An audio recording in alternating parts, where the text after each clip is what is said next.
Richie, you're right. Because you can't Yeah. Jersey. All right, everyone, another edition of the Sports Hounds. We got Sports Talk with the Sports Hounds tonight. Double dipping on interviews. We have Mr. André LaCroix, along with myself, Brad Ryer, Frank Vesby producing.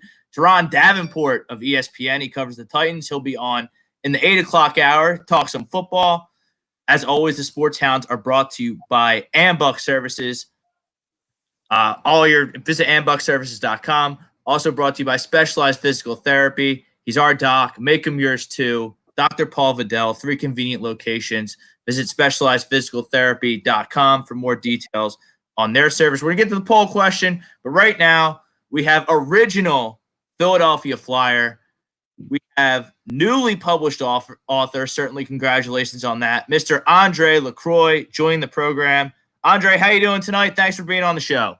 I'm good, Brad. Thank you. Thanks for having me. No problem. Okay, so the title of the book is After the Second Snowfall, My Life Before and After Hockey. André, what was the inspiration for writing the book? What happened is process of writing a book, I have a unique situation. Let me tell you the reason I call it After the Second Snowfall. It's because being brought up in a small town outside of Quebec City, we used to get our first snowfall around the end of November, and it never stayed, always disappeared. But the second snowfall, it was a big one, and it stayed, and then we knew we could start playing hockey. Because I never played into an indoor rink until I was 13 years old. We didn't have an indoor facility. So the reason I called it For the Second Snowfall, because that's when I knew I could start playing hockey. And the reason I wrote the book is because I'm the youngest of 14 kids. 7 boys, 7 girls. I'm the only one that played hockey. I also negotiated my 7 boys, 7 girls. I'm the baby in the family. Also, I negotiated my own contract. I never had an agent. I had an attorney from Turron, New Jersey, who passed away, Richard Flasher, one of my good friends, that put everything legal for me. And in the book, I talk about all the contracts I signed. I put everything, how much I made playing junior, how much I made my first year pro. And my last contract that I signed was with Ray Kroc, who owned all the McDonald's. And it's a good story about that because when Buzzy Pavesi was the general manager of the Padres at the time, he was also the manager of the San Diego Mariners, and he knew I was a free agent. So he called me to come to San Diego to talk to him about the contract. And at the time, I was making a lot of money. In 1974, I was making about $150,000 a year, plus I was making about $20,000 in bonuses. So what happened, we started negotiating, and the first thing I asked him, I said, I would like to get a McDonald's franchise. And he said to me, he said, you know why Reggie Jackson is not here? Because Reggie Jackson was the free agent at the time. And Right. Reggie Jackson asked for a McDonald's franchise. And Ray Kroc said, I do not mix sport with business. So I said, if Reggie couldn't get one, I don't think I'll get one. And so I ended up negotiating a 6-year deal with Buzzy Pavesi and Ray Kroc for $175,000 a year for 6 years in 1974. But the big deal was the contract was personally guaranteed by Ray Kroc. And Ray Kroc at the time was worth $500 million. So if the league folded, I knew I was going to get paid anyway. That was smart business. Oh, yeah, big time. Well, you know, Really smart. the big thing is when I jumped league, I was playing in Chicago. And the time in Chicago, I was making $31,000 a year. And I was on my last year of my contract. And I received a phone call from an attorney from Philadelphia. And he said, André, he said, I got a new franchise in the WHA. He said, I've watched you with the Flyers. I would like you to come back to Philadelphia. He says, I have no idea what you're making. But he said, I'll double your salary and give you a 5-year deal. I said, I'm gone. That's Did you play with Derek Sanderson, André? Oh my gosh. You know, Derek and I love Derek to death, okay? And there's a good story about that too, because when Derek signed that big contract, he leased a Rolls Royce, okay? And I don't know if you guys remember, but our first game at the Civic Center was never played because the Zamboni came on the ice, and when he came up, as he pulled the back of the Zamboni, he pulled some ice out. So the mistake that the team made is that just before the game, they gave all the people that came to the game an orange puck, a real puck, orange puck. And Derek thought he was going to be smart, so Derek tried to go at center ice to tell the people he was sorry, and people were throwing pucks at him on the ice. And when Derek went out to get in his car, there was a big scratch on the door of his Rolls Royce after the game. Oh boy! Probably the most intriguing part for our fan base. With a lot of Flyers fans that listen, talk about what it was like to play here in Philadelphia and to be an original Philadelphia Flyer. 1968, I believe, was your first year here in Philadelphia. Well, first of all, I played for the best owner in sport, Ed Snyder. There's nobody that come equal to Ed Snyder as an owner. Okay, and the toughest decision I ever had to make in hockey was with the Flyers in all my career. And the reason was when I was brought up with the Flyers with 17 games to go in 67, because I believe Gary Peters was hurt. So they called me up for a weekend. So the first game I played for them, I played in Pittsburgh with the Flyers. We tied 1-1 and I scored a goal. The second game, we played in Philadelphia against Minnesota. I get 1 goal and 3 assists. So the next day I go see Bud Poyle, and I have my bag with me getting ready to go back to Quebec because at the time I was leading the league in the American Hockey League by about 25 points. I already had a 6 hat trick. I was going for the record, 7 hat tricks in one season. So I go in the office and telling him, thank you very much for inviting me. And Bud Poyle said, well, you make the decision. You decide if you want to stay or go. And I was hoping he would make the decision because you hate to make the decision. I figured we had a chance to win it all in Quebec City. The Booster Club in Quebec City had just given me a car. Now I have to make a decision. Do you want to stay with the Flyers or you want to go back to Quebec, my hometown? And as a kid, you always dream to play in the National Hockey League. You don't dream to play in the American Hockey League. You dream to play in the National Hockey League. And I had decided at the time, I didn't have much time to make a decision. I had to make a decision right there. So I made the decision to stay with the Flyers, and I'm glad I made the decision. But when I was with the Flyers, I thought I would finish my career with the Flyers. But every team I went with, I always thought I would finish my career. And that's what I tell people. I played with a lot of teams, but I was only traded once from the Flyers to the Blackhawks. Because one thing I made sure when I jumped league, in my contract, one thing I had for sure was if the team moved from South Jersey to North Jersey, I was a free agent. If the team changed ownership, I was a free agent. If the team changed coach, I was a free agent. So I had a clause that gave me the freedom I wanted.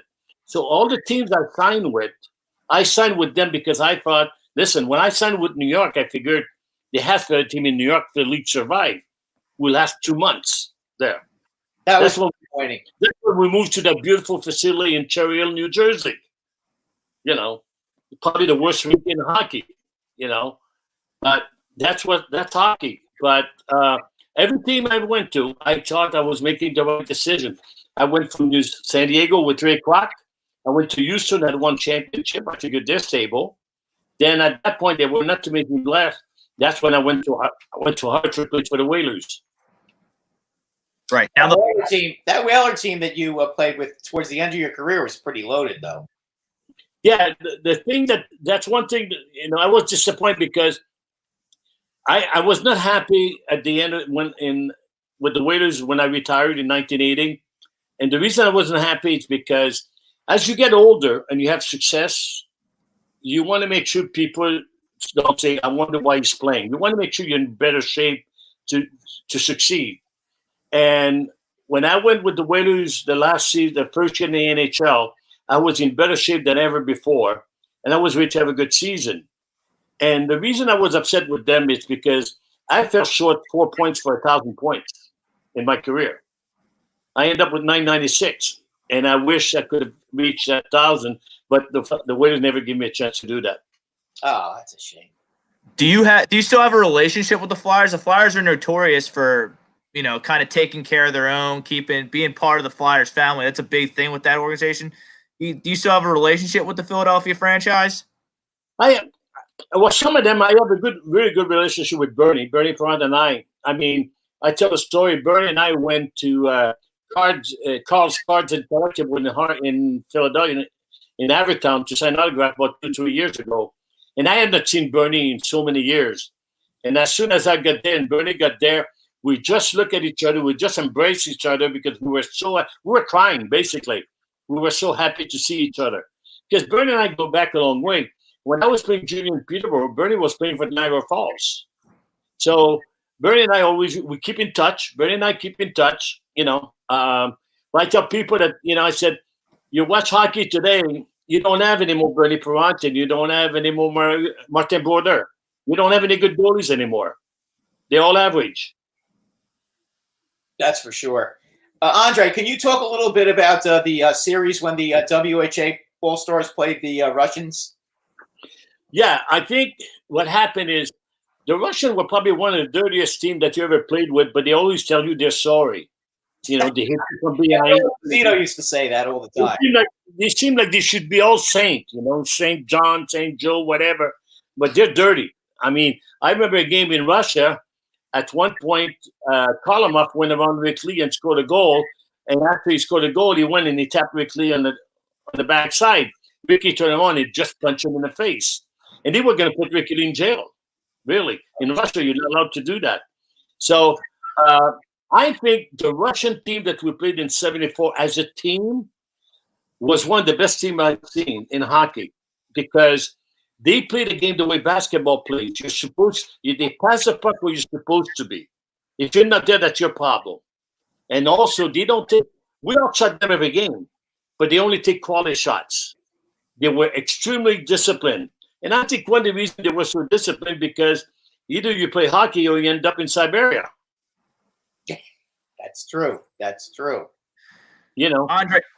Andre, we talked, before we went on the air briefly about how the game's evolved from how you played, when you played, to during your career, to what we see now in the NHL. Can you speak to that a little bit now that we're on the air, our audience? I think the game has changed so much. I don't watch much hockey anymore, to be honest with you. There's certain teams I watch, but other teams I don't bother. I think there are too many teams in the league. I think the guys are much faster than we were. They're bigger than we are.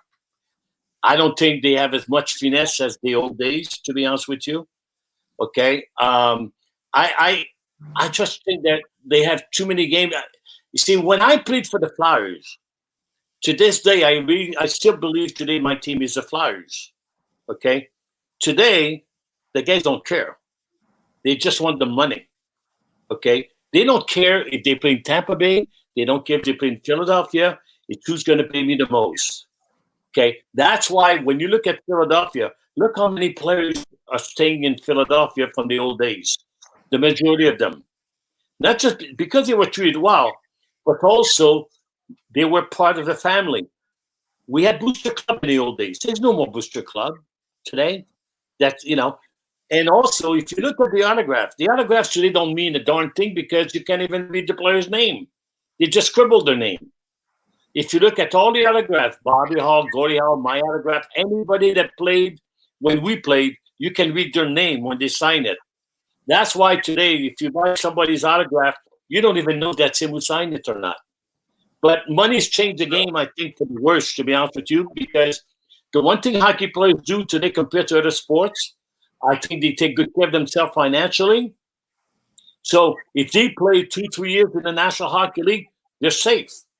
See, people ask me all the time, they say, if you played today and you had your career that you had when you played, the most I ever made in the hockey was $175,000 a year.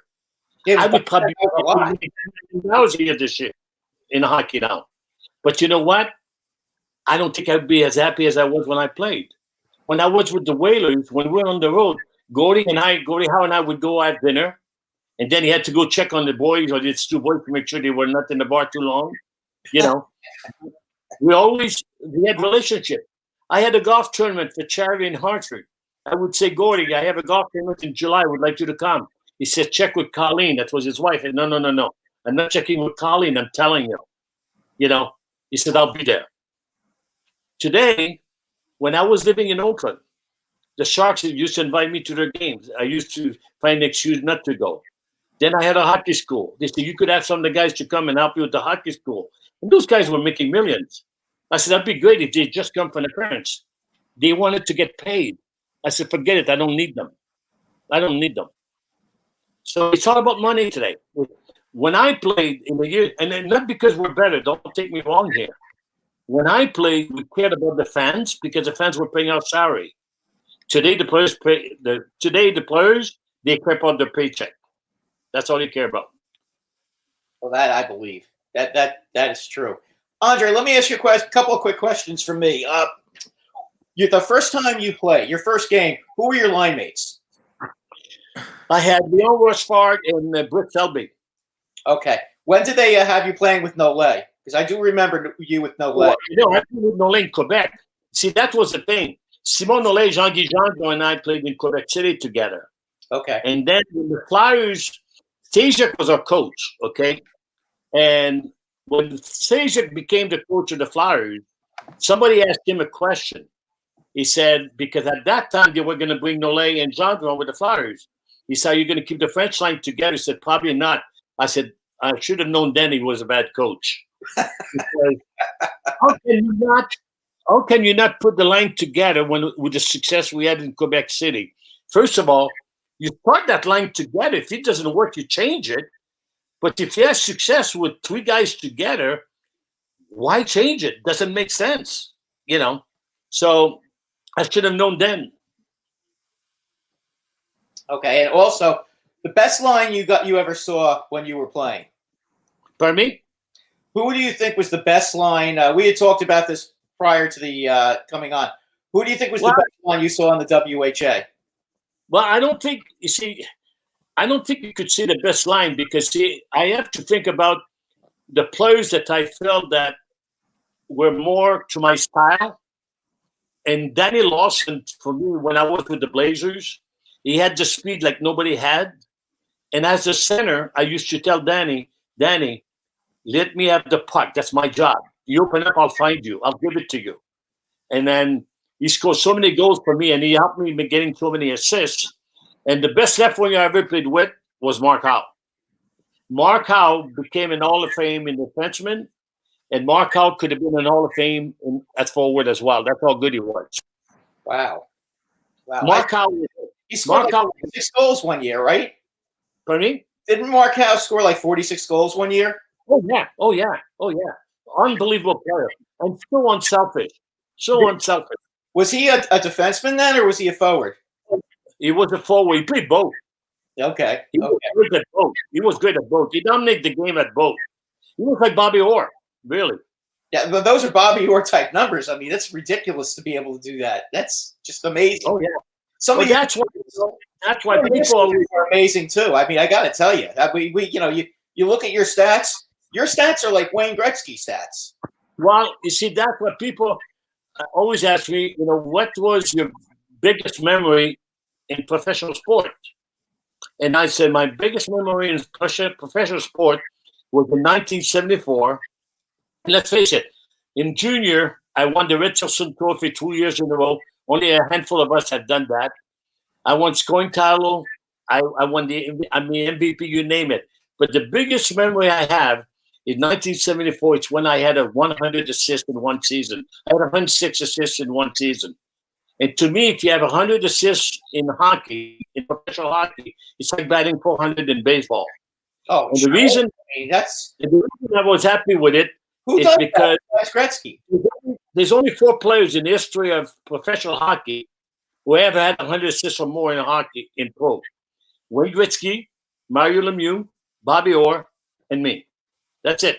Nobody else. Yeah, So, I mean, and that's what I'm saying. Your career, you were just a spectacular player in the WHA. I mean, it was unbelievable the numbers you put up.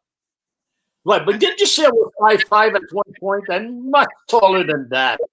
Now I'm you 5'7", 5'8", okay? okay, I'm sorry. Somebody they said you were 5'5". I was like, how Yeah, that right. Good try. sorry. I Andre, don't want to be short. Oh, I shouldn't say no short joke. Sorry. yeah, Brad. Don't let Brad fool you. He's not Will That's right. Chamberlain by any means whatsoever. He's short as well. Yes. Andre, we have a question from our fans here in the comments. Our buddy Greg Milakovic wants to know: are there any players in the game today that you think could withstand the physicality of playing back in your era? Oh, I would say most of them would. The only problem is, I would say the opposite way. I don't know many of us could play in today's style, even Gretzky included, to be honest with you.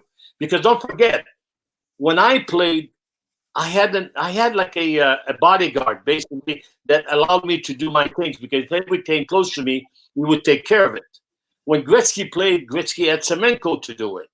When Clark played, he had Schultz to do his dirty job. Okay? So my point is that today, nobody's afraid to come to play in Philadelphia anymore like they used to, because everybody is 6'3", 6'4". When I was playing, if a guy like Bobby Hall was 5'10", 185, was perfect for hockey. Today, you would be an average size, less than average size. So I think it would be more difficult for us to play in this style today. But I'm not sure many of players today could play the way we did. Well, what about Gordie Howe? Is he kind of a protector? Gordie could play in any era.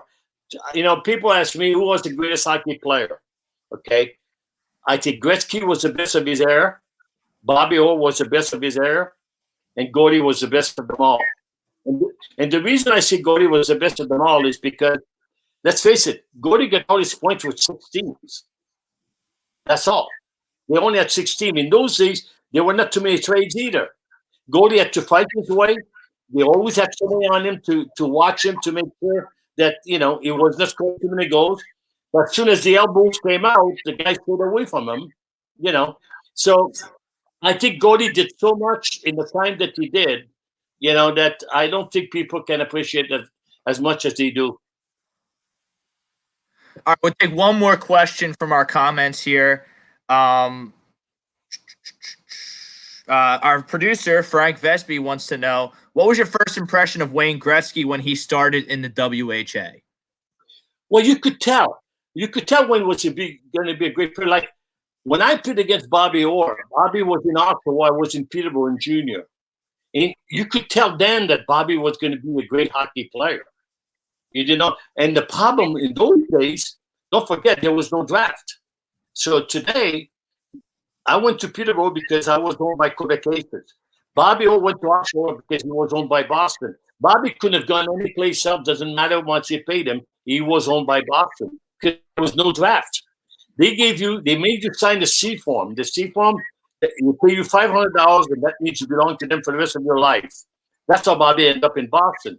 But Gretzky was so smart. You know, I tell people that they're good skaters and they're fast skater. Gretzky was not a fast skater; he was a good skater. Mark Messier was a fast skater. Okay, Bobby Orr was a fast skater. Stan Mikita was a good skater; was not a fast skater.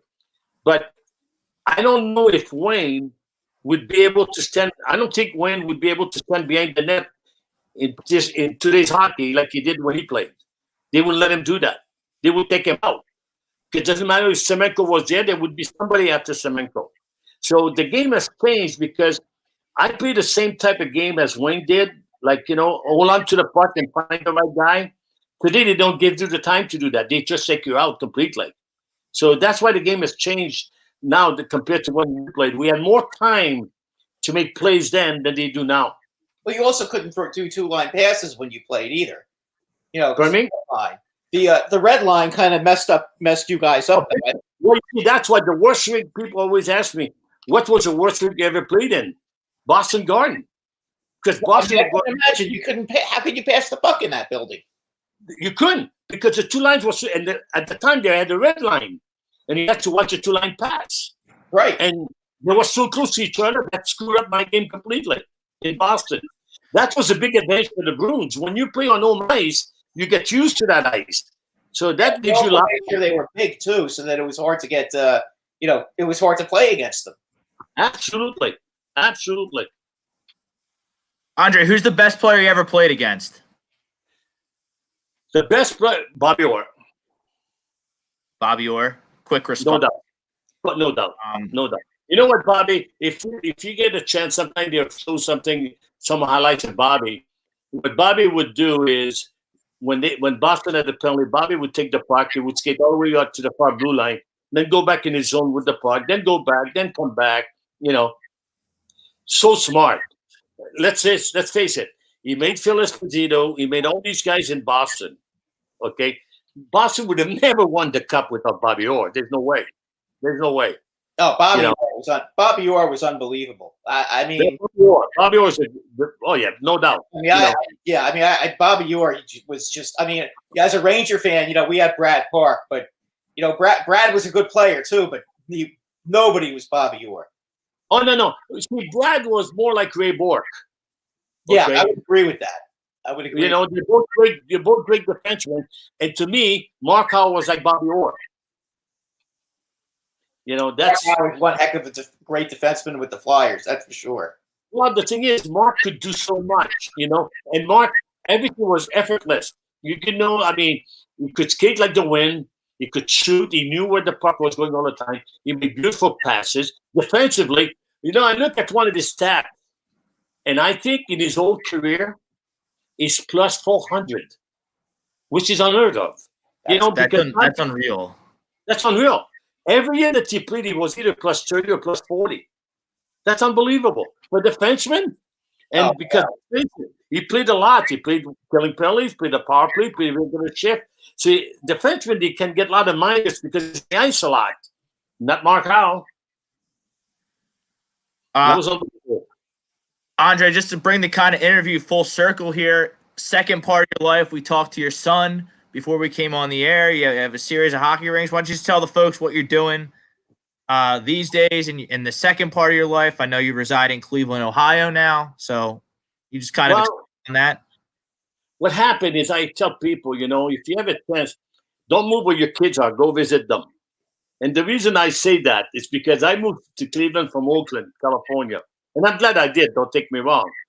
But I used to tell people, why would I leave California for Cleveland, Ohio? Except for your kids. So when I moved to Cleveland, 2 years later, my daughter moved to North Carolina. So, but my son's not going anywhere, which I'm happy with. So he's got 3 boys that play hockey. I spend a lot of time with them. I'm happy here. I love it here. And when I first moved here, I decided, I said, I need to write a book. I need to do something. And I didn't want to write a hockey book. I didn't want to write a hockey book because you can find my stats everywhere. I mean, my stats will be in the book, but that's not the subject of the book. The subject of the book basically is stuff that has never been written. And I want people to know what my life was off the ice. First of all, being brought up with 13 brothers and sisters, And I have a good story for you guys. When I went to New York from the Blazers, the owner called me and said, I want you to come I want to have a meeting with you. So I go to New York. I walk in the office. I see these 3 gorgeous girls sitting in the office there. So the owner said, they want to take you out to lunch. I said, oh, yeah. I said, okay. The 3 girls, they used to be with Penthouse. So I walk in. We go for lunch. And he asked me, he said, have you heard of the magazine called Viva? I said, no. Viva was a magazine to compete with Playboy, but for girls. Okay? So they had someone for the first edition. They wanted me to be in the second edition. They said, we'll take pictures of you in the shower, shadow, all that stuff, So I let them talk. Then I finally said, I'm sorry, but I'm not interested. He said, why not? I said, well, I have a few good reasons, but I said, let me give you a couple. I said, first, I have a brother that you're older than I am who's a priest. I don't think you would appreciate that. I said, I wouldn't do anything like that to make my parents upset. Number 2. Number 3, I wouldn't want somebody to tell their kid, you don't want his autograph because he posed in Viva. I wouldn't want to do that. I said, why don't you ask Derek Henderson? Derek will do it, because Derek at the time was the Joe Namath of Boston at the time. Yes, he was. They said, we don't want Derek, we want you. I said, I'm not doing it, And it didn't matter how much money they offered. I was not going to do it, But they were trying to promote hockey that way in New York. So I said, I wouldn't do it. That's in the book. That's quite a story right there. Oh, yeah. The book is called After the Second Snowfall. My life. Yeah.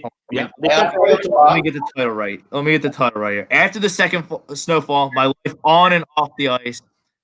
André LaCroix. Available at all major bookstores, Amazon. We certainly thank you for your time. And as a Flyer fan, you got to read it, guys. You got to read it. And if you like WHA, must read. I've ordered it already. Me too. Guys, thanks for having me, guys. No problem. Thanks a lot, Andre. Anytime, okay? Okay. All right, we'll do. We're going to hold you to that, all right? You were a great guest. We appreciate your time. Thank you very much, guys. Okay. All right, so that's André LaCroix. Is it LaCroix or LaCroix? I think it's LaCroix. LaCroix? Yeah. I certainly apologize if I butchered his name throughout the whole interview. It's André LaCroix, right? I was waiting for Brad to call me because every time he texts and put me on Facebook, he says Mr. LaCroix. And I was waiting for him to call me Mr. LaCroix. If he would have called me Mr. LaCroix, I would have walked off the set. I wanted to make sure that I didn't pronounce your name wrong because that would be bad. He did. You did. He did. That's why you didn't say it. You wouldn't get it anyway. Hey, you know. That's why, Andre. I got that down. Andre. Well, anyway, Andre. We thank you again. Is it LaCroix or okay. Good night, guys. I think it's LaCroix. Okay, LaCroix. All right, so that's original Flyer, newly published author, André LaCroix. What a great guest. That might be the best guest we've ever had as far as content-wise. Oh, yeah. No, you know what? And you can't ask for a nicer guy. I mean, any question that I could possibly think of that I want to know, who else would answer it but a guy like him? I mean, when he went through it all too. I thought it was interesting how, he doesn't really. He says he watches sometimes, but he's not really doesn't really follow like today's NHL too much. Yeah. I mean, listen, it's hard for them to see how much money these guys are making now. I mean, that's definitely a sore point. It's funny how much he hated the Russians. Phil Esposito, who used to play for the Boston Bruins and later for the Rangers, he used to hate the Russians.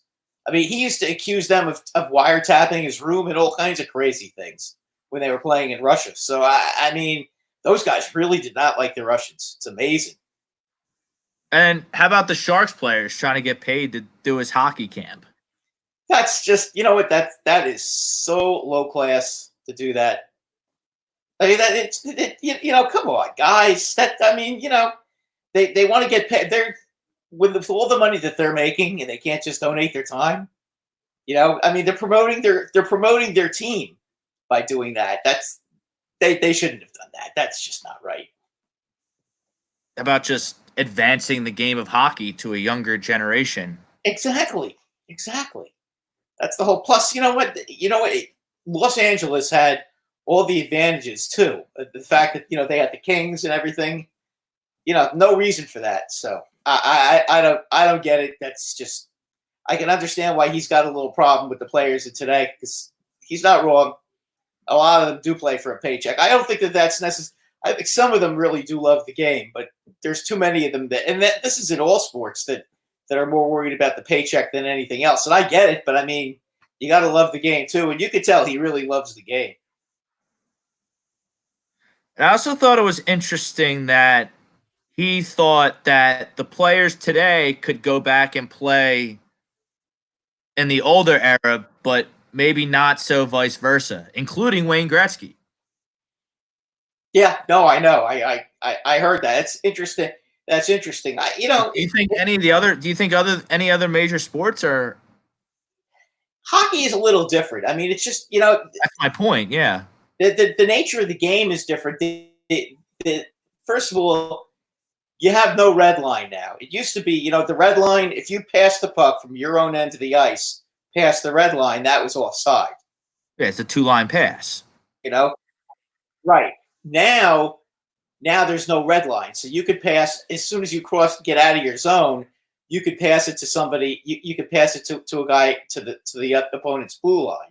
But it never used to be like that. So it was pretty hard. It was a lot harder then to score. I looked at it that way. But again, it's a lot different. I think a guy like him would have done pretty well in this league because in the league now, because I think a lot of these guys, because the league isn't as physical, I think he would have done a lot better, to be honest with you. Because I remember a little bit about him. He was a real good player. He was one of these little guys that could stick hand. If you could imagine Mario Lemieux being 5'8", okay, not necessarily with the strength, but the stick handling and the passing and the smarts that guy had. I mean, he was really a good player. I mean, I do remember him growing up. He was one hell of a player.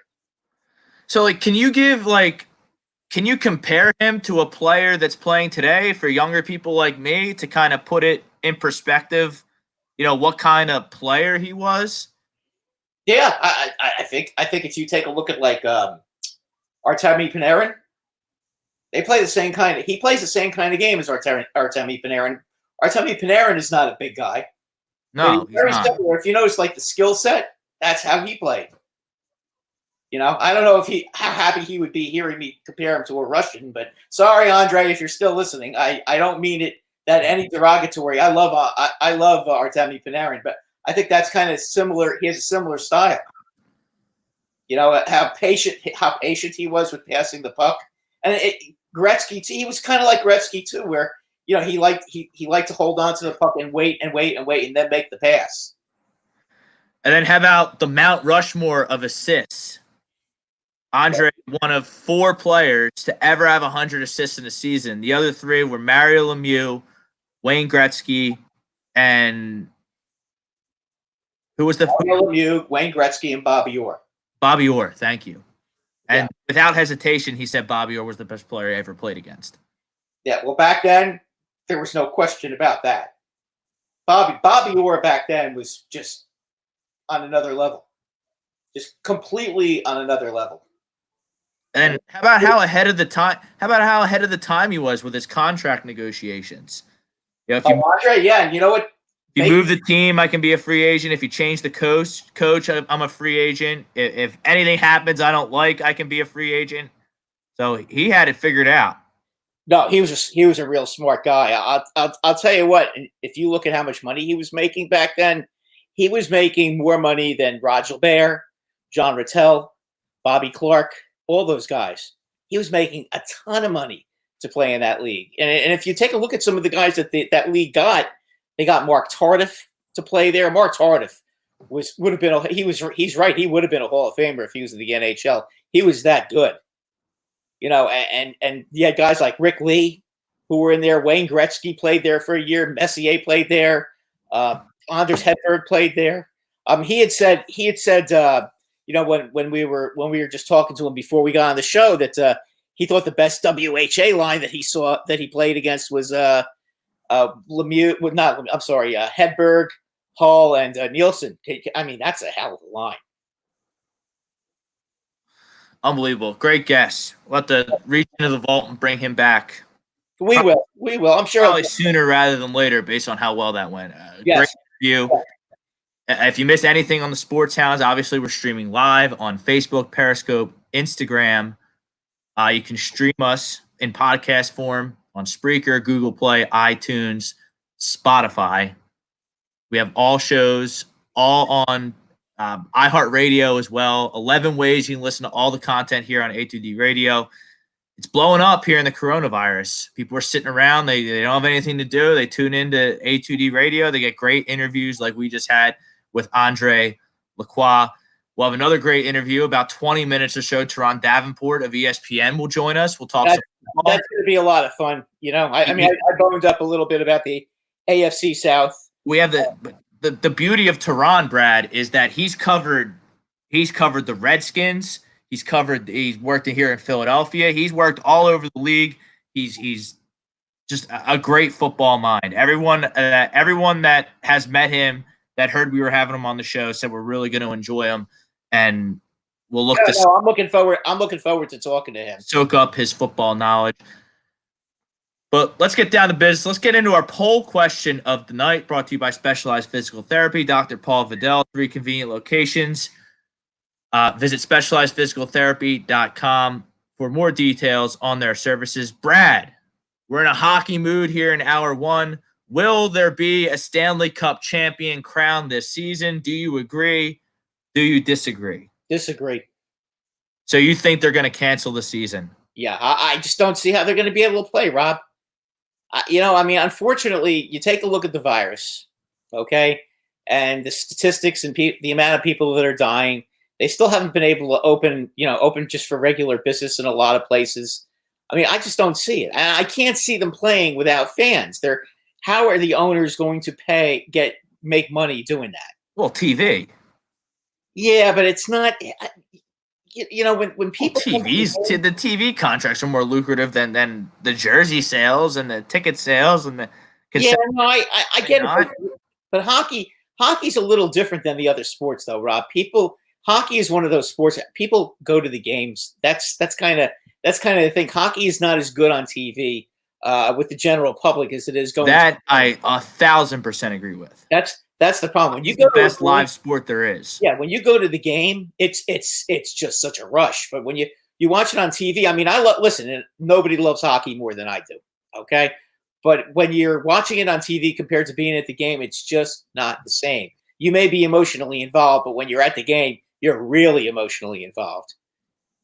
There's a big difference, and for whatever reason, that I think that's good. That would be a problem if the NHL did that with no fans. I've had multiple diehard hockey fans that are friends of mine, that obviously I don't do a show with, have told me that hockey without fans is way different than playing football or basketball or baseball without fans. It is. Hockey fans are like wrestling fans, Rob. You watch wrestling with no fans? It's terrible. Yeah, it's the worst.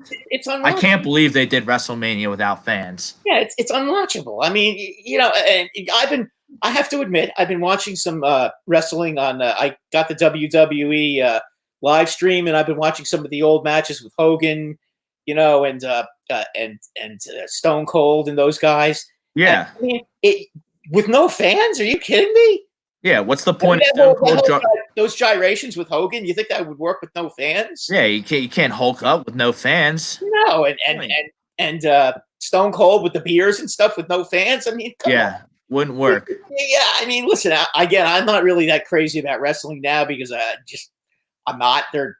I just think that it's the WWE's kind of gotten a little flat, but that's the same thing with hockey. You need to have the fans there.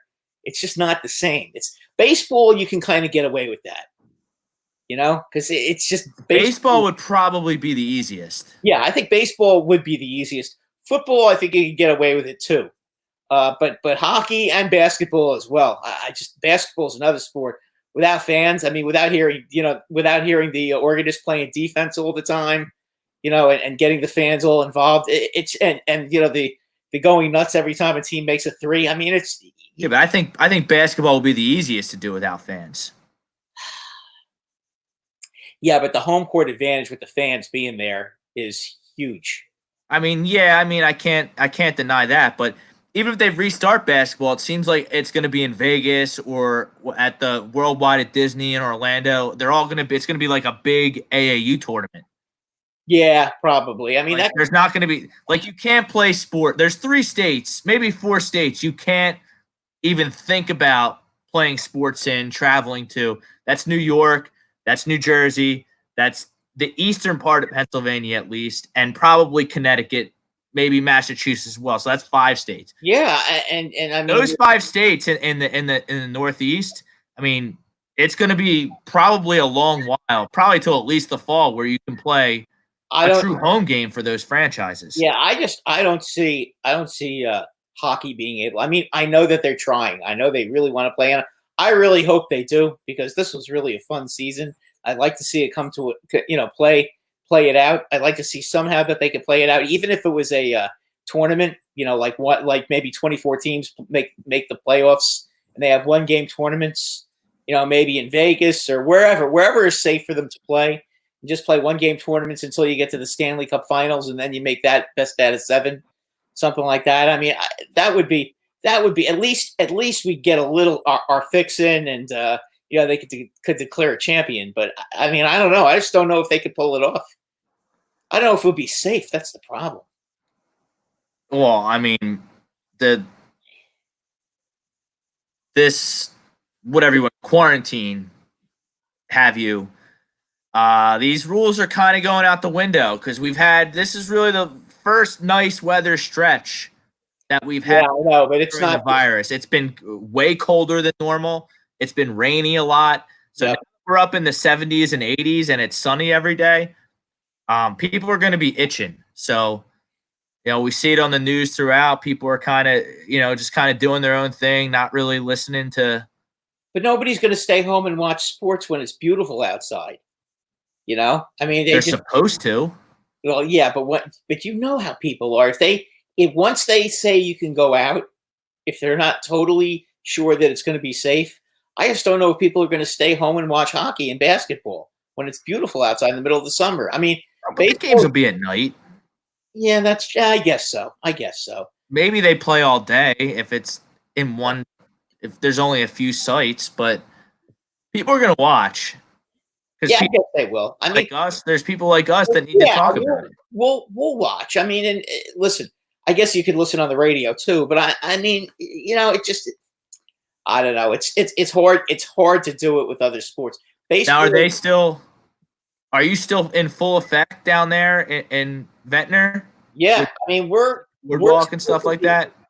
They're going to be opening the beach next weekend.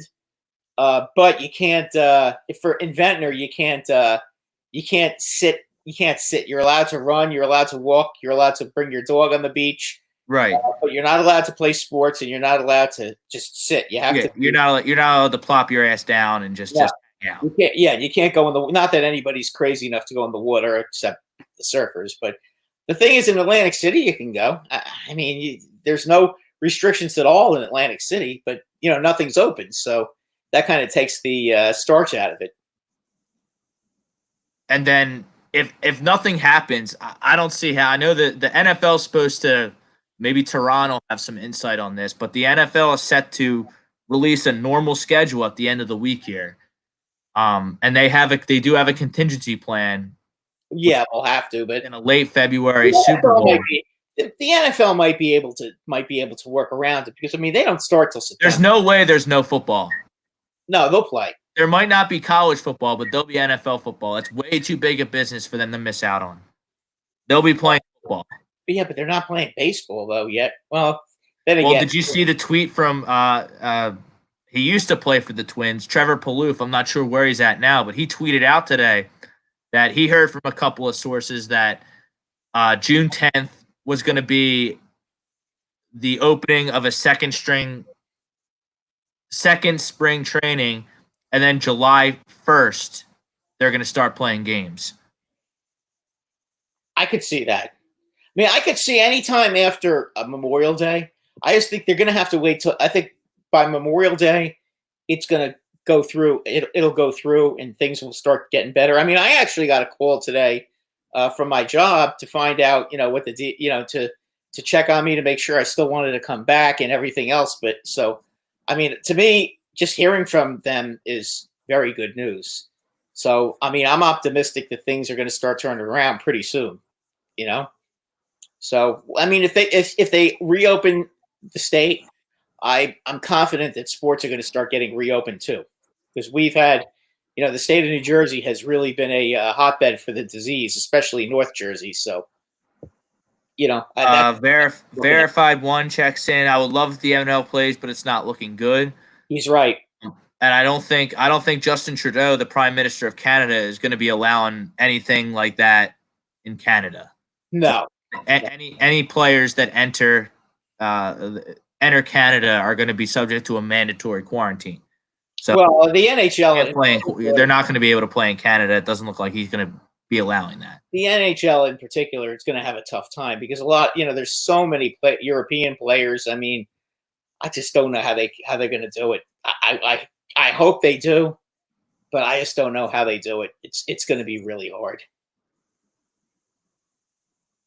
Would you say that how would you handicap? So let's just say they do restart. How would you handicap, the field? Is do you revert back to what happened before the stoppage? Is it like a whole new season? Like a team like the Flyers, are they going to be able to sustain the momentum they had before the stoppage? Or is it just, I mean, it's all going to be about like a new opening night, really? I mean, they're going to have a 2-week training camp just to get back into shape. That's true as well. You can't just expect these guys to go from not playing in 2 months to playing like it's the Stanley Cup Finals. They're going to have to have at least a couple of weeks to get themselves back in shape again. Especially the goalies. I mean, you think about it. Goalies need at least 2 weeks before they can play 3 periods. Even more so than position players? Yeah, because they're on the ice. They're on the ice for 60 minutes. They don't get breaks. They're standing still. Yeah, but it's still tiring to stand up that long. And when they're on, they're the emotional energy they spend I think wears them out more than the actual physical energy. I mean, it's I think it's kind of tough. It'll be tough on them. It really will be. I just don't know how they can do it. Verified one. Maybe they pick U.S. cities. It seems like it's just going to be a big travel tournament when these basketball and hockey potentially return. I think they're going to pick one centralized location with multiple arenas in a close proximity. They can kind of quarantine the players to their hotel when they're not playing for the that's what they're gonna have. Couple of weeks. I don't think they're going to be playing. Do you agree that these sports are just going to go straight to a playoff tournament form? They're not going to finish out the regular season. No, I think they're going to go right to a playoff or a tournament form. I mean, that would be what I would expect. I think it probably works best, quite honestly, like in California or Florida. Florida probably would be the best because with the hockey, you've got Miami and you've got Tampa Bay, right next to each other, and you've got the Carolina Hurricanes rink and Raleigh. So you got 3 rinks that are fairly close. I mean, Raleigh's probably a little too far away, but Tampa Bay and Florida are pretty darn close together. It seems like the southeastern part. It seems like the southeastern part of the United States, outside of New Orleans, which was just absolutely crushed by this virus, seems to be the least affected and most logical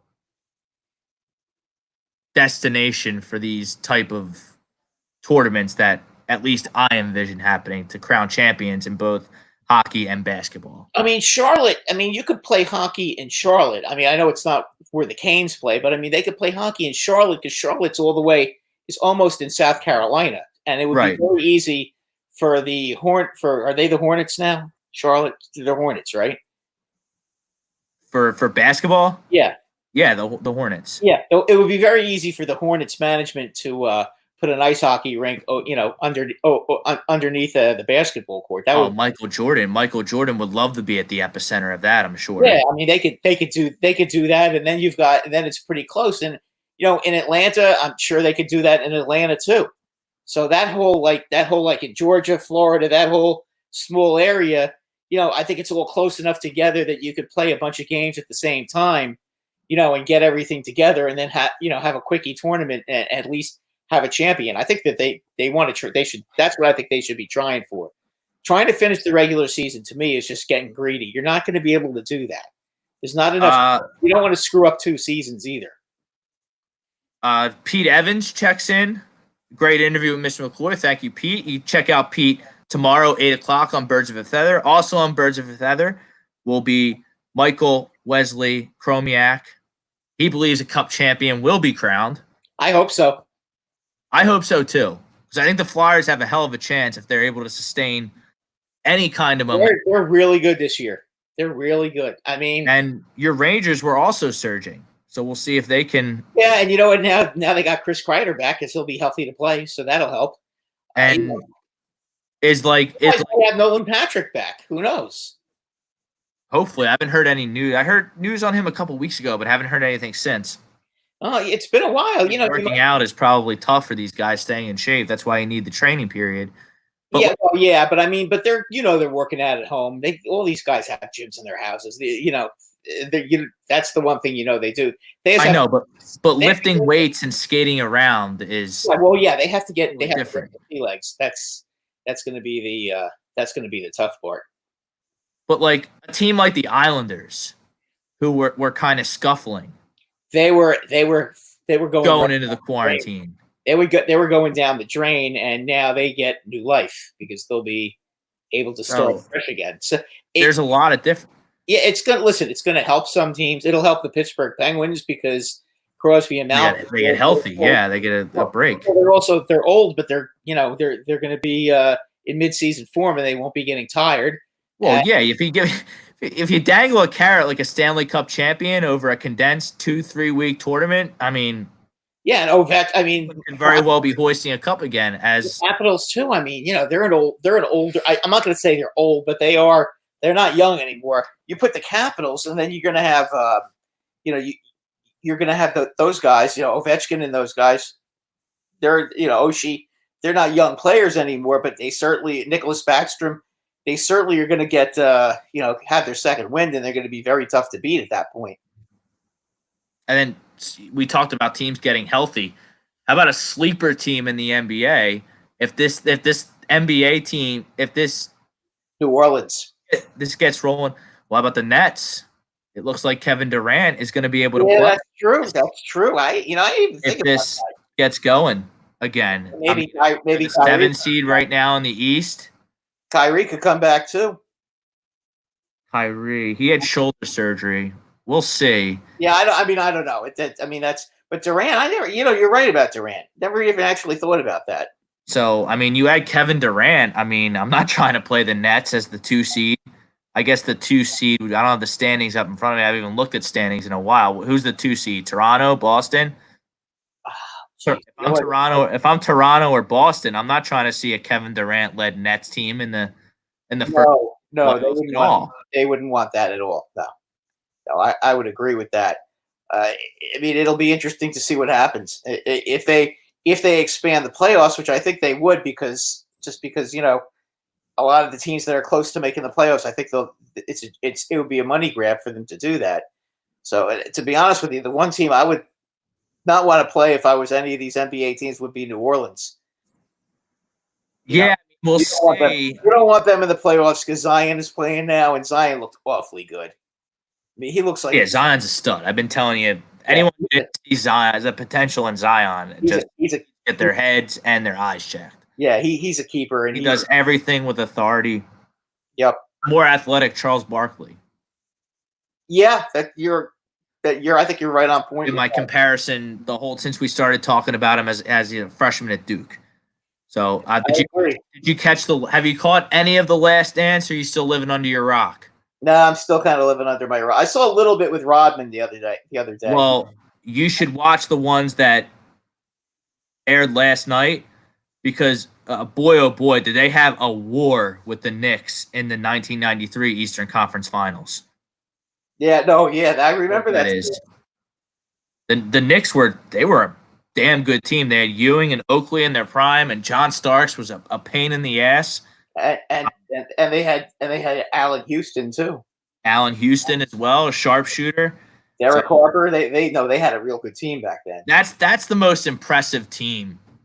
The 93 edition of the Bulls. I know that the documentary went into the 92 edition of the Bulls as maybe the best Bulls team ever.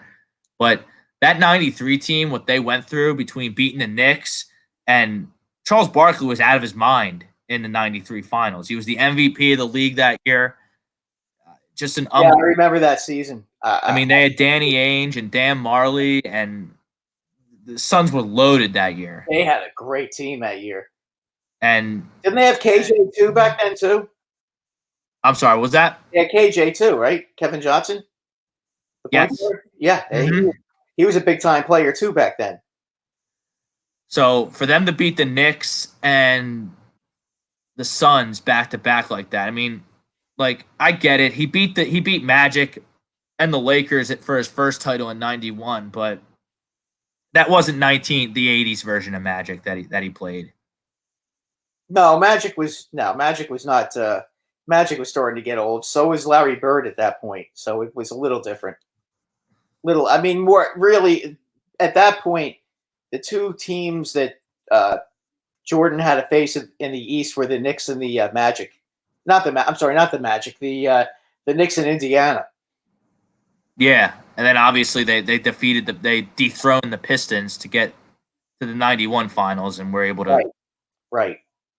I'll tell you something, because I watched the 30 for 30 about the Bad Boys, the ESPN production, separate of The Last Dance. I'll tell you, I'm born in '89, so I'm 1 year old, 2 years old, 3 years old when those Pistons teams are going at it. But I don't think if I was of high school age, of being able to understand what was going on the field of play, there's no shot I'd be a Sixers fan. I'd be a crumb 3 for 4 fan with the Detroit Pistons being my NBA team if I watched those Bad Boys play. I'll tell you what. Did you happen to watch yesterday? Was it yesterday? Yeah, it was yesterday. They had a replay of the '81 Eastern Conference Finals, Game 7 between the Sixers and the Celtics. And I didn't see it, but I'm sure. So I'll tell you, that was the year the Sixers blew a 3-1 lead. Yeah, that was the meanest game I think I've ever brutal. Seen. Yeah, but as far as that Game 7, that was the meanest game I've ever seen. I've never seen so many players get laid out consistently. And they weren't calling fouls half the time, and there was no such thing as a flagrant foul. Yeah, no, there was no flagrant fouls in the '80s. No. You had the Sixers had Caldwell Jones and Darryl Dawkins, and when they fouled you, and even Cheeks too. When they fouled you, they almost killed you. They were almost killing the Celtics. They got their money's worth. Yeah. Oh, and between McHale and Parrish and ML Carr, if you went down the lane, you were getting knocked down. They literally Julius Erving a couple of times made moves to get under the basket to try to jam it. He literally was tackled, and they wouldn't call fouls. But the Sixers needed Moses. Yeah, well, once the Sixers got Moses, then they were able to win. Moses was a Hall of Fame center. Yeah, but I'm just saying he was the glue that was. Yeah. That was the straw that stirred the drink, so to speak. Yeah, Bob Brinkman, the new NBA, all these guys would have gotten thrown out. Oh yeah, Bob, I'm sure Bob saw that. Bill Laimbeer, he definitely saw that game. Avid basketball fan that he is. Bill Laimbeer would be thrown in jail. Rick Mahorn would be thrown in jail. Isaiah Thomas. Can you imagine? Charles Oakley would have been thrown in jail. Oh yeah, Anthony Mason. Anthony Mason definitely would have been in jail. Yeah, he would have missed quite a few games. Rodman would be ostracized from the entire league. Yeah. Oh God. Yeah. Rodman. The Worm. He's another one of my favorites. Rodman. Yeah, you know what? Phil Jackson. He had one job. He had one job. What was it? That was. He goes to Phil Jackson and Michael Jordan during, I think it was the '97 season. I think in the Last Dance. In the middle of the season, middle of a championship run, yo, guy, I need to go to Vegas for a couple of days. I need a vacation. Yeah, I heard about that. The season, and they let him go. I don't think I would have let him go. Well, and Robin documentary said we ain't seeing him in 2 days. I saw that part, and then Robin said, "Listen, they won championships without me. What's the difference?" Yeah. Well, I think he had some demons. Yeah. Well, yeah. Demons going on. Yeah, but you know what though.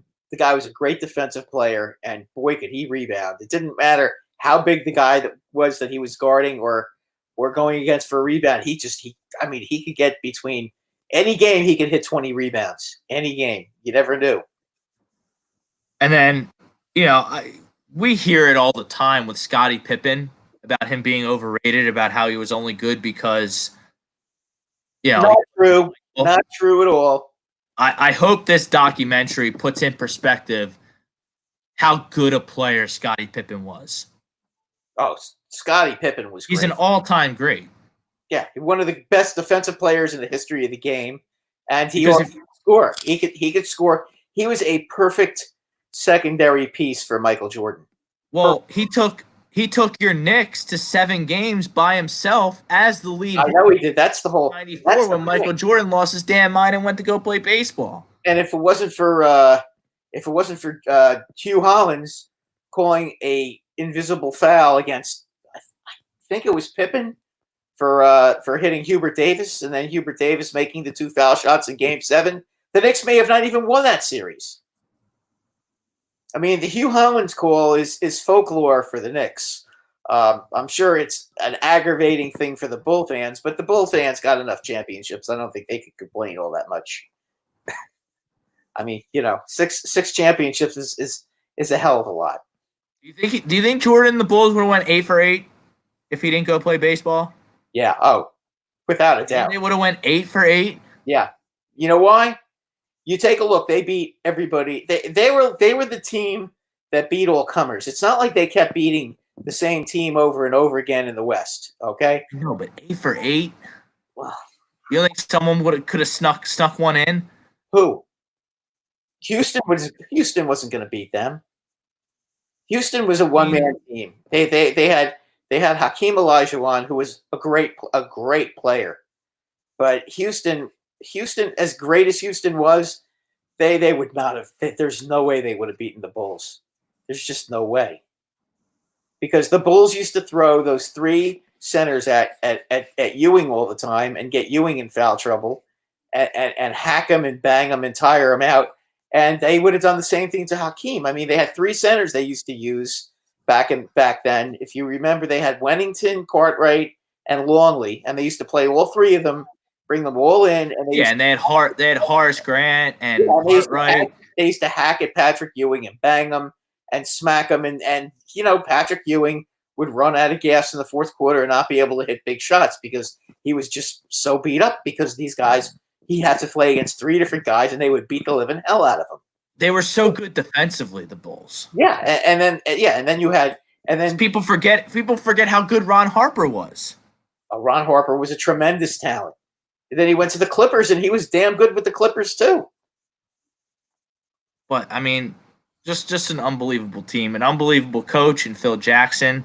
But I got a kick out of Rodman going to Phil Jackson, the greatest coach of all time. Yeah, I mean, and maybe the greatest player, definitely the greatest player of all time. And I watched a little of it. I did watch a little of it yesterday, and it was it was great. I mean, when he did that, I didn't even know that had happened, and he went missing. Nobody knew where he was. He went missing. That's crazy. But his excuse was, well, they won those championships without me, so what's the difference? Well, there's no doubt that Dennis Rodman marched to the beat of a different drum. Well, all you had to do was look at his hairdo. That's when he became the Worm. Yes. When I think Dennis Rodman was very fortunate to have Chuck Daly and Phil Jackson as his 2. I mean, he had other coaches too. He played in San Antonio and played at Dallas, if I recall correctly, towards the end. Yeah, didn't he have Popovich in San Antonio though? I think Popovich was there. Because he went from Detroit to San Antonio, then Chicago. Yeah, so he had. I'm not sure. He had Chuck.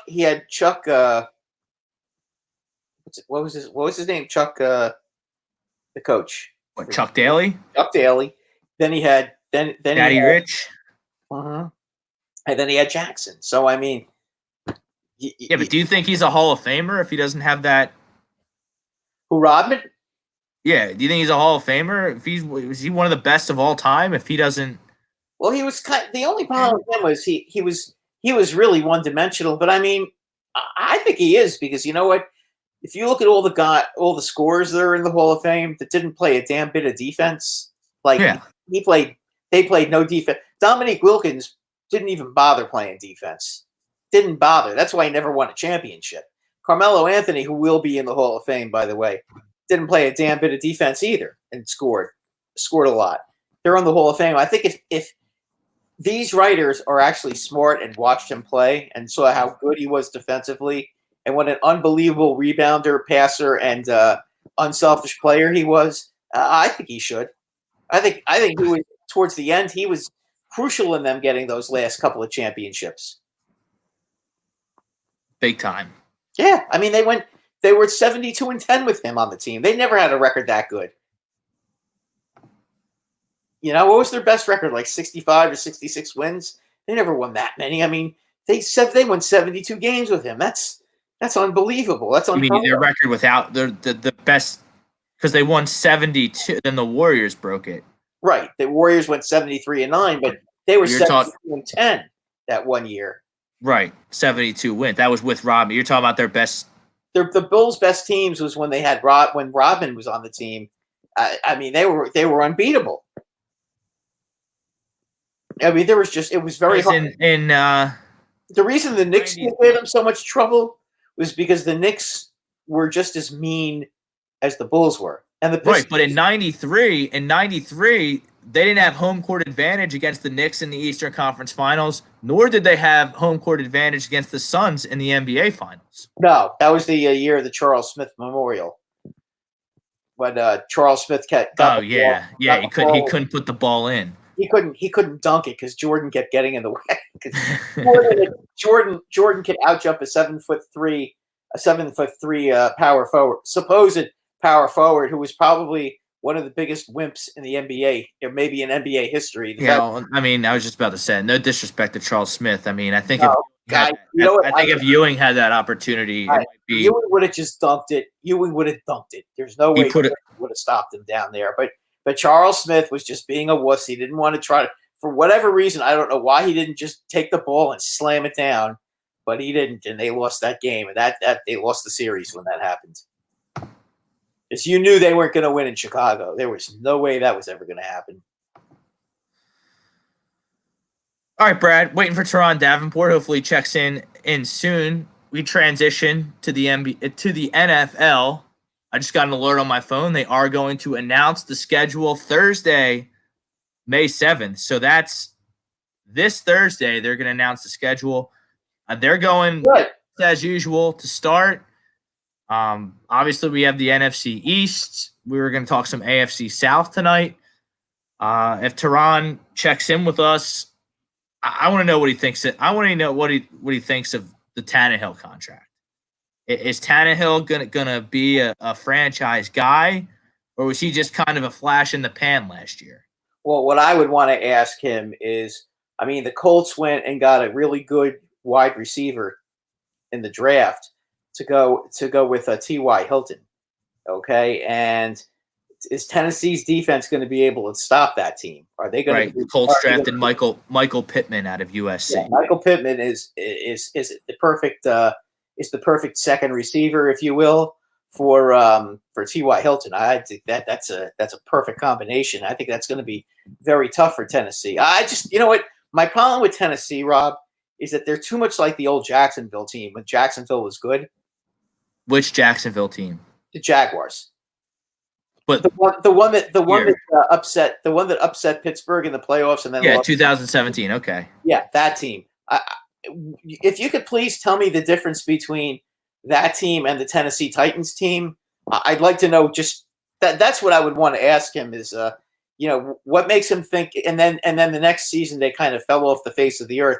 What makes him think that they're not going to fall into the same hole? I mean, they really, if you compare the two teams, both of them have very good defenses. They have quarterbacks who played well in spurts. At the time, if you remember Jacksonville's quarterback, as bad as he was, he played well in spurts. Yeah, he played well against Pittsburgh, and he didn't play half bad against Tom Brady and the New England Patriots. No, he didn't. Championship game. And he played smart football against Buffalo. He made sure that he didn't lose the game in that playoff game. But my question is, I mean, they're so similar. If you take a look at them, they had Fournette back then, right? Yeah. And that's before he was kind of a knucklehead. He actually. Right. They had him before he was a knucklehead, and they had a great defense, and they had a couple of receivers who could catch the ball a little bit. Tennessee. But I mean, I would give the team though. I'm sorry. What was that? Isn't Tennessee kind of the same team? I mean, I would give the combination of Is Brown and Henry better than better than Fournette, and I can't remember right now who's the receiver then. Robinson. Yeah, they had Allen Robinson. Allen Robinson. Yeah, was Fournette and Allen Robinson better than Brown and Henry? That's my question to you. I mean, Derrick Henry took over the league last year. I mean, I know Fournette. With all due respect to Leonard Fournette, Fournette that year had good seasons. He's certainly had good seasons, but he wasn't a rushing champion. He wasn't an MVP candidate. I mean, Derrick Henry put the team on his back, and I would give Ryan Tannehill the edge over Blake Bortles as well. Yeah, I also think Mike Vrabel. I mean, listen, is an excellent coach. If you put a gun to my head, I would say that I think Tennessee, if they could still play with that edge, is too physical for the Colts right now. I think that I would favor them to win the division. I would think that the Colts could certainly battle for a wild card. Houston is going to be a horrible team. I could see them being 7-9, maybe worse. If their quarterback, if the Texans' quarterback is extremely good this year, I mean, if he's outrageously good, they could be 8-8 or maybe 9-7. But I mean, it's going to take it. He's going to have to be an MVP candidate to win that to be competitive this year, because the Texans just made so many stupid trades. Bill O'Brien has no clue what he's doing. So I see them third, and then I see Jacksonville at 2-14, maybe 3-13. Yeah, I don't think Jacksonville is going to be that good at all. Yeah, no, I mean they had a good draft, and they got a lot of good young players. But I mean, they're going to have to learn to play together first before you can expect anything to happen there. I see them kind of tanking for Lawrence. I could see them being the team. Yeah, but I think the Patriots have that in their eye as well. I don't think the Patriots are going to be that bad. People from there. I mean, I have a couple of friends from Massachusetts that I talk to. Yeah, they stink. On Facebook. They think the Patriots and their fans think they're going to be highly competitive this year. I don't necessarily agree with them, but they're not tanking. At least that's what they're telling their fans. But they're going to try hard. Like the Jags and the Patriots aren't tanking. They're not going to be losing on purpose. They're going to be trying to win, but I just don't think the Patriots have the horses. They still could be competitive. I think they're going to finish last in the AFC East. Unless Jared Sintum is just the next second coming of Tom Brady and just comes out of nowhere and is able to win games. But, I mean, the only two quarterbacks they have on their roster are Brian Hoyer and Jared. And I'm really surprised that they haven't tried to get Cam Newton, at least have a veteran. I thought Andy Dalton would be a perfect fit there, and then he signs with Dallas. Andy Dalton goes to Dallas. Perhaps Dallas is preparing for life after Dak Prescott.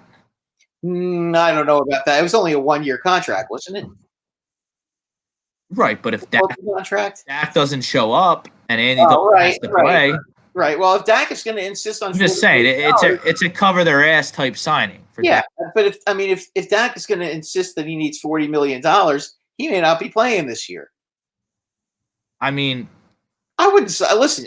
I don't see how you turn down $35 million a year for the reason that you have to provide for your family. Yeah, he thinks he's worth $40 million. He's not going to get $40 million. He's not that good. I'm not even sure how good he is. Yeah, I'm not sure either. I think I don't see him being any better than Kirk Cousins, to be quite honest with you.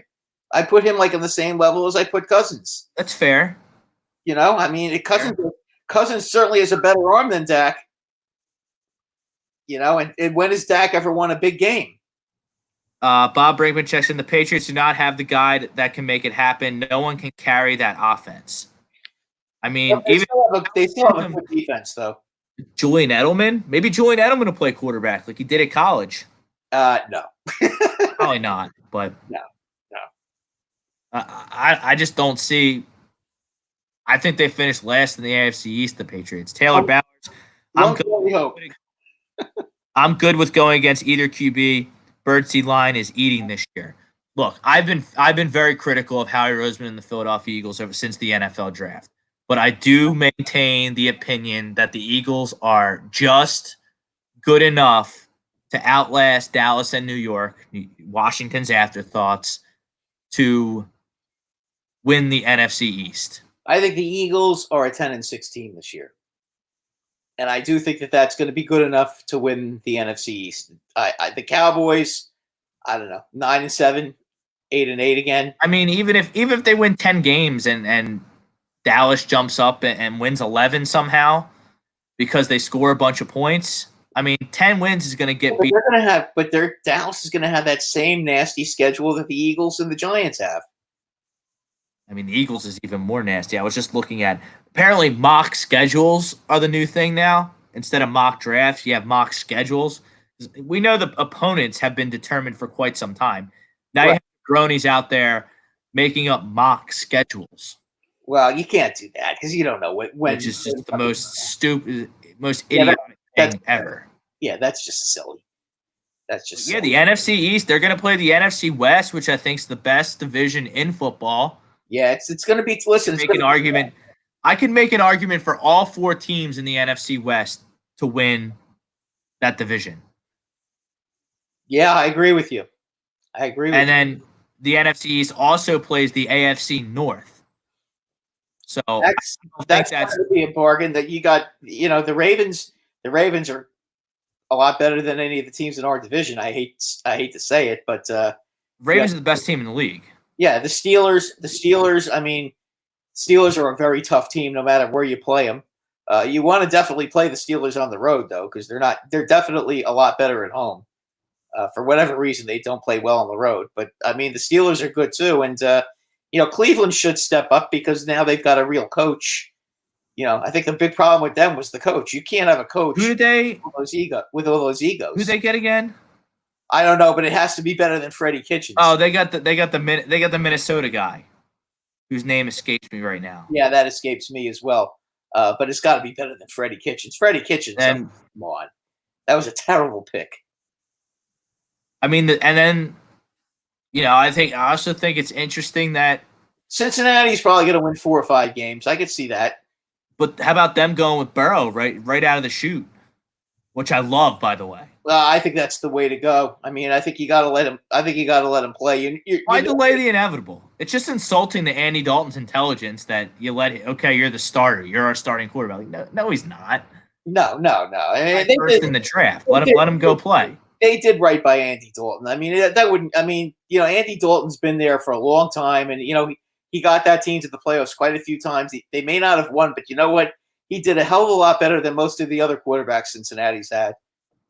I mean, other than Ken Anderson and Boomer Esiason, he's probably the 3rd best quarterback that franchise has ever had. I mean, not a storied franchise. No, they just. I mean, they've been to the Super Bowl twice, and they lost 2 heartbreakers to San Francisco. I mean, both of them were. Well, the one Montana beat them at the end with that drive, and the one in 1980. I mean, the first one that they won, they won with a drive at the end of the game. I mean, Cincinnati had them that game, and they let them off the hook. So, I mean, both those games were like that. But other than that, I mean, I think Burrow is the real thing. Burrow is going to be a tremendous player. Tremendous player. As far as the Eagles go, though, Rob, I think they win the division. And I think what it's going to come down to with the playoffs is A, are they healthy, and B, do they get a favorable matchup with a team that they can handle? That's going to be the key. So we had a time zone confusion issue with Turron. He's on Central Time, which I didn't realize. So I'm working on squaring that away right now. So we should have Turron soon. Okay. Just to give you an update. Okay. Bob Brinkman, if the Browns start slow, they will implode, especially with rookie coach versus Odell. I agree with you there. Bob, you're as always, you're right on point there. Look, and what is Baker? We have no idea what Baker is. My phone just freeze. Well, I'll tell you what, Baker couldn't have had a worse year than he did last year. I would expect some big time improvement out of him. Baker needs to get his fat ass in shape before he can lead a franchise. Baker needs an attitude adjustment. Okay, and I think if last year didn't give him an attitude adjustment, I don't know what will. But last year should have been an eye-opening experience for him.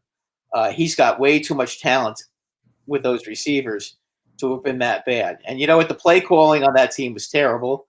Odell. One thing about Odell Beckham, they didn't use him right. I mean, you want to do bubble screens with him. You want to do a lot of short slants with him and let him outrun the teams down the field. That's what the Giants used to do. Trying to throw the ball deep to him all the time, that's not really his game. Odell's not a big guy. You can't always expect him to win the one-on-one battles going down the field. Odell is one of those guys, if you let him do the slants and catch the ball and have a running start, he's so fast you'll never catch him. But throwing the deep ball with him is not always the best thing. I mean, some guys that can run fast are not great long passers. Like Victor Cruz could fly, okay, and he could catch the long pass. He was significantly better in that. It's like Deshaun Jackson, Rob. Deshaun Jackson could catch the long pass, okay. Odell is better if you throw slants and bubble screens and try to get him catching the ball on the move, because when he's doing that, if he gets a couple of steps to get going, he's so fast, he's going to turn a 2-yard pass into a 20-yard gain every time. But they didn't use him like that. So, I mean, again, I think a lot of it had to do with just awful coaching last year. All right, 1 second. All right. So Ralphie's checking in. NFL schedule 8 p.m. Thursday. I think Baker is hungry. He will get his fire back this year. I mean, he can't have less fire than last year. You would think so. But I mean, the Steelers and the Ravens are going to hit you in the mouth, and then the Browns and the Bengals, they're kind of unknowns. Yeah, I mean, the Bengals got a real good draft. They got a lot of young players. I think the Bengals will be underdogs to everyone but the Redskins in the NFC East. And maybe the Giants, depending on where the game is. I think that they're playing. I think the Giants are playing since the Bengals in Cincinnati. So. We get them at home, so that's something. Okay, I mean, I hope that if you're the and Eagles, I hope that I have the Eagles play that. You want them on the road because you want your road games to be as easy as possible, and you want but here's my ideal. I want to play Cincinnati week 1, 1 o'clock at the Link. Joe Burrow's first game. Hopefully, there's fans in the stadium, so that you rattle them up a little bit, and get that 1-0 start. That'd be my ideal situation for my matchup with the Browns or the Bengals. Excuse me. Yeah, I don't expect more than 5 wins out of them. The Browns really are the mystery team in that division. I mean, they really are. I think they had an outstanding draft. They did, and you know what? You get the tackle, you get Del Pitt, the safety out of LSU. Look, they had some. Listen, they had some holes in the second round. Yeah, they had some holes on their team, which they filled. They really needed to upgrade their offensive line so they could have a run. I mean, they've got a really good running back. They have Kareem Hunt as well as Nick Chubb. I know, and guess what? He'll be playing this year. And to have both of them, boy, I'll tell you what. Both of them should be fresh. You won't see them having to run the ball 25 times a game. They'll probably be both running it like 15 times a game. So they could beat you on the ground as well if their offensive line actually shows up. I think Kareem Hunt he's tremendous talent. He just, didn't work out in Kansas City because he didn't play by the rules. Right. So if you're just looking at a pure talent standpoint with Kareem Hunt, I mean, that's quite a duo. Oh, yeah. I mean, with that extra playoff spot in the AFC, which I don't think the AFC is very strong, certainly nowhere near as strong as the NFC.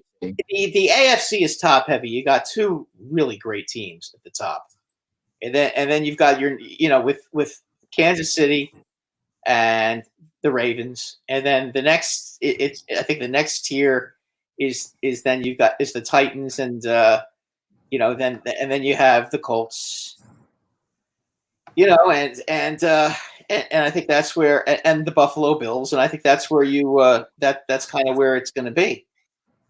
I mean, I would put the Bills kind of with the Titans. Actually, I think they're very similar teams. Bills. All right, so we have Turron Davenport. We've ironed out the time zone snafu. Frank, just bring him up whenever. Turron, how you doing? Thanks for your time. Hey, how's it going? Appreciate you guys having me on.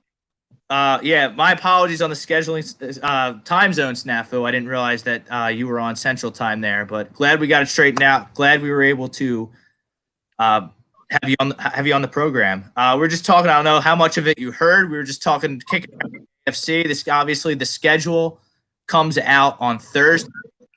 They're not accounting for any coronavirus changes at first. Do you see that changing? Do you have any insider information for us as far as how all this could potentially work come the fall time? Well, no, I don't really think there is any insider information. Unfortunately, with the way this pandemic is going, it's just kind of find out as you go along because it is so unprecedented. So unfortunately, I can't give you anything from that perspective. But I think what they're doing is the right thing as far as releasing the schedule. And if there's a need to adjust, you could adjust accordingly rather than, go back and do the schedule based off of what happens. I think it's better to do it this way. All right. Then you obviously, your newest gig, you cover ESPN cover the Titans for NFL Nation. We were just talking about the Ryan Tannehill contract and kind of the season you guys had last year. You beat Baltimore in that big division round game. Kind of talk about what it was like covering a team that brought so much excitement to the city and was really a surprise to the NFL. Yeah, they were a surprise to everyone, including myself. I had them going 11-5, but I by no means thought that they would get to the AFC Championship game. So that was fun to cover. And it brought me back to the 2016 days, or 17 days when I covered the Eagles and they went to the Super Bowl and won it.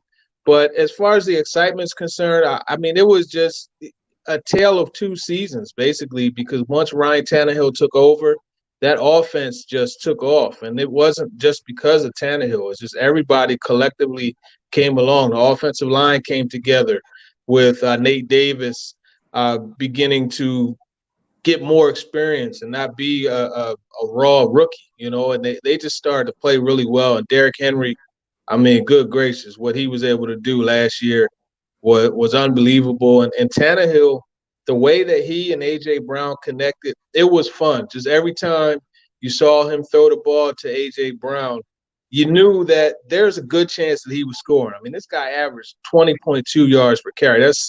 Catch. That's second in the NFL. So make no mistake about it. He was a legit playmaker, and it was just fun seeing that and being in the locker room and just seeing the guys just rally together, even though everyone thought that they couldn't win. They didn't put on the underdog mask like Lane Johnson and Chris Long and the crew, but they still had that same mindset of, nobody is picking us, so why not us? And that was what they would say in the locker room and before games. So it was great covering. And Mike Vrabel is an awesome coach to be able to cover as well. So I just really enjoyed the experience, but nothing compares to that 17 season. That was the pinnacle. Turron, is it fair to say that that maybe after beating New England and then and the Ravens, I mean that's two tough places to have to go. Is it fair to say that they sort of ran out of gas against Kansas City?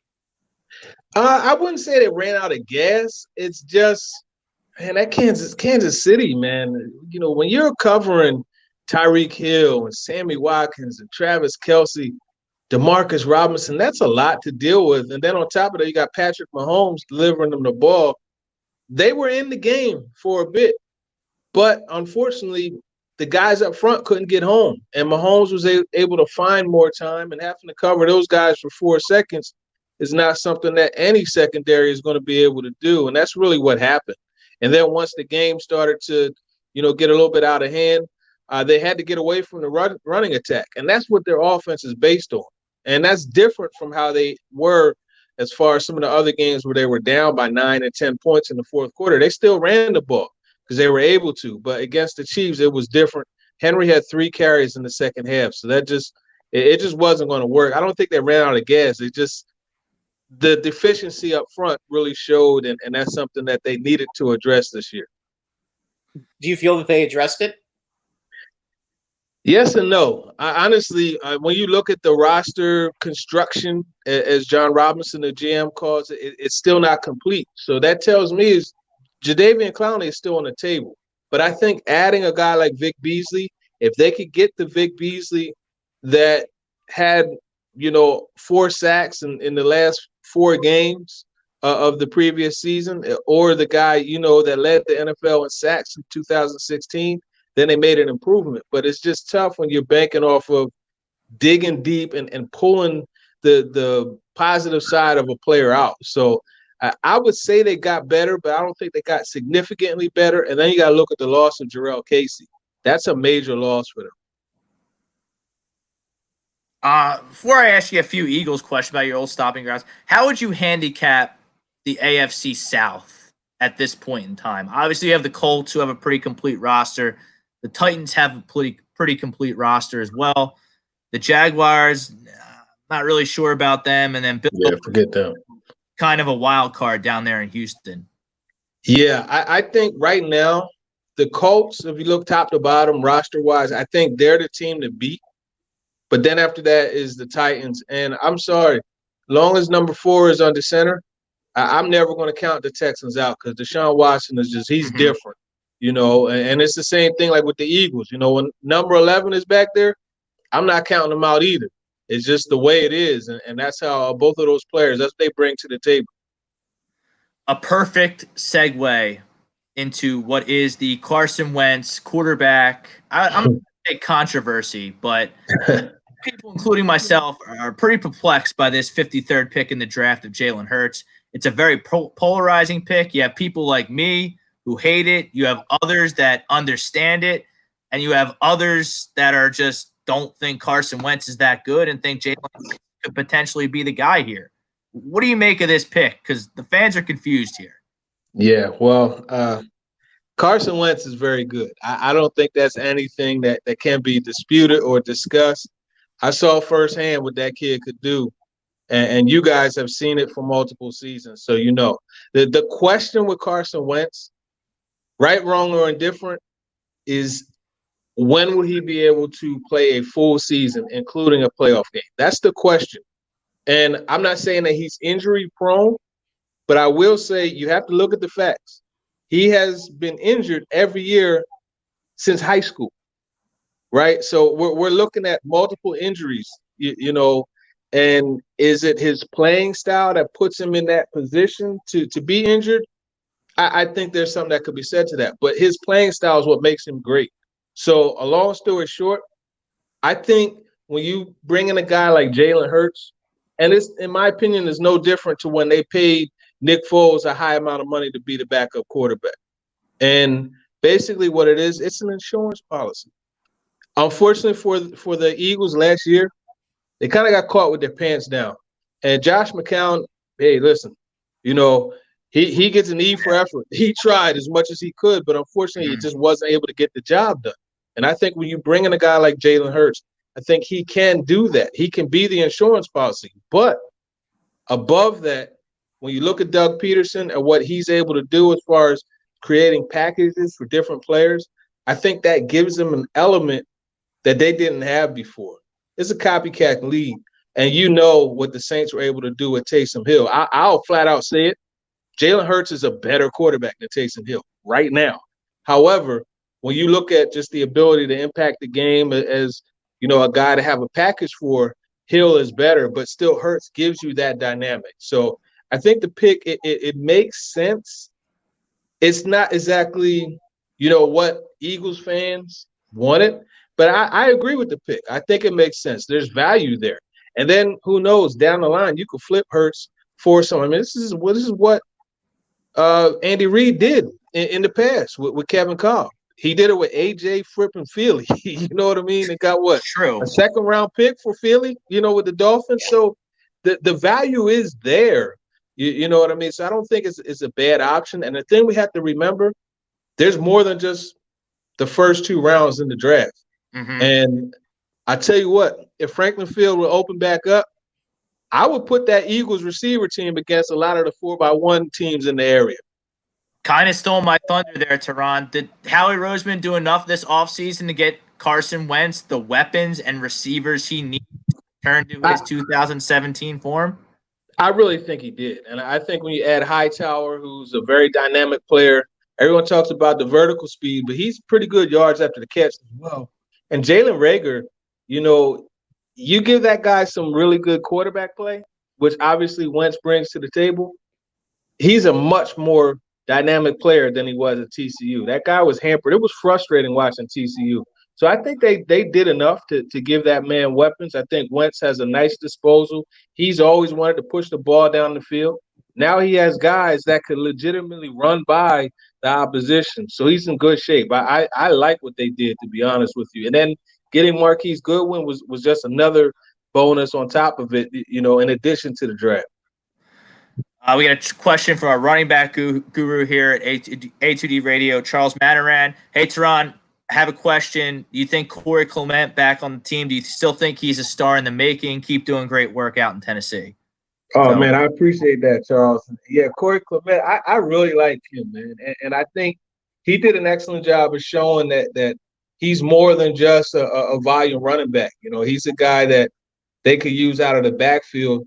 I don't know what they're going to do here as far as him being a star in the making. I think his flame has his torch has kind of burned out a bit, you know, and it seems like they are relying more on the young man from Penn State and Boston Scott. And those are the lead runners for them. But I think there's definitely a role with Clement. I know that he's a favorite of Coach Deuce Staley. So, unfortunately, at this point, though, I don't think it's there for him as far as like being that guy that he was on pace to be, you know, as a rookie. Do you think he makes the team, Turron? Yeah, I do, because he brings a special teams aspect. I mean, he can play the teams and anyone that you want, and he's a guy that can return kicks. I saw him in Mobile at the Senior Bowl returning punts too. So the more you could do, and he does all that, and then he's legitimate as a runner as well as a pass catcher, as I said. So it would be kind of silly if he doesn't make the roster, in my opinion. Turron, regarding the Cowboys, who would probably be the Eagles' biggest competition, do you think that they overall have improved their team? I mean, they've had a lot of changes now. Do you think they're going to be better or pretty much the same? I mean, with McCarthy as a coach too, is that necessarily a move up?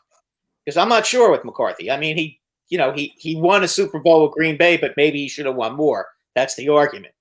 Yeah, you know, those Packers teams are like the Braves, right? With Greg Maddux and all those guys, man, John Smoke. Yeah, they won one, but they should have won 2 or 3. Well, let's be reasonable. They should have won at least 2. You know, but as far as the Cowboys getting better, you know, first things first, I get it. You're going to invest money in the backup quarterback, but you saw what the Eagles did. They showed up front that Carson Wentz is their guy. They parted with the dude that was the MVP of the Super Bowl to show that. And they signed him. I'm not going to say they gave him because Wentz earned it. A big deal. Dak Prescott is on the franchise tag, and I think that right there can be a bit of a sticky situation for them. But after that, you know, adding CeeDee Lamb, I think that's huge. I think adding Trevon Diggs was big time for them. I do think they got better, but the problem is just something about Dallas, man. And I don't really know how to put my finger on it, but this team seems to consistently find a way to squander opportunities. And I really wonder if they're going to squander one with this stacked roster, because that roster's stacked. You know, they managed to help both sides of the ball, but it just to be able to pay everybody except for Dak, it doesn't sit well for me. But I do think the roster's in good shape. Pete Evans has another question from our comments here. Are you still rocking the bow ties since you've been in Tennessee? What are your thoughts on Corey Davis, who obviously the Titans just declined his fifth-year option? It's been kind of a disappointment down there in Tennessee. What's going on with Corey Davis, and are you still rocking bow ties? Oh yeah, bow ties for life, man. Bow tie swag all the time, definitely. As far as Corey Davis is concerned, I tell you what, that guy is uber talented, and sometimes just landing in the wrong place, it messes things up for you. I think Freddie Mitchell is a good example of that earlier, this century with the Eagles. Mm-hmm. I think the opposite example of that is Michael Thomas with the Saints. So I'll say this. Corey Davis has a lot of talent. There is more that he could do with each opportunity. But the fact of the matter is he's been hampered by multiple things, including himself, right? You look at playing in a run-heavy scheme. You look at 2018. I mean, you guys saw the game he had against the Eagles. Everyone talks about Stephon Gilmore as well. Well, he ate him alive too, right? And in that season, he had 891 yards receiving. He was well on his way to being a 1,000-yard receiver, but Derrick Henry went crazy in that December, and all of a sudden they went to a run-heavy team, and it took away from what he was able to do. I think he's a talented player. It's just you got to get him in the right program with the right team and offense is going to get him the football. And even having Ryan Tannehill as the quarterback, I talked to Tannehill multiple times about this, and he admitted that he missed Corey Davis, and he needed to look to him more on the backside of some of the routes or the plays and those type of things. So Davis is talented. I just think next year, he needs to go to a different team. I think the Bears would be a great place for him. He could go back home to Chicago. And in that offense with Matt Nagy, I think that would be ideal, especially if Nick Foles is the quarterback. So do you have him getting cut? Do you have him getting traded? What do you think? How do you think that it ends there for Corey Davis in Tennessee? Oh, no, I would be shocked if he got cut, and I would be very surprised if he got traded as well. Right now, he is that number 2 to A.J. Brown. So right, you're talking potential. You're talking potentially next season in free agency. And here's the other thing: they love what he brings to the table. As far as you look at a lot of Derrick Henry's long runs, you look at a lot of A.J. Brown's long runs, catches and runs. Corey Davis is down the field blocking. They love that, right? But it's just you don't pay $15+ million for that. You know what I mean? You pay $15 million or more. You're getting a guy that's going to give you 80 receptions at least, you know what I mean, 1,000 yards, double-digit touchdowns. That's why he didn't get picked up as far as the options concerned. Right. Last one from me. Is Tannehill worth that big contract paid him, or is how do you think that works out next season now that he – because let's face it, the Titans kind of have a target on their back. So you got the great running back in Henry. Tannehill's with the big contract. A.J. Brown looks like a terrific player. Mike Vrabel's not hiding from anyone as a coach. And, back up front, too. They've got a good offensive line. I would expect their defenses to be championship caliber with Mike Vrabel as the coach.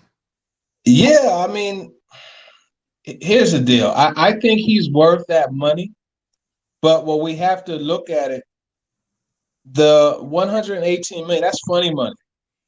I'll be shocked if he receives all of that, and you have to look at the first 3 years, right?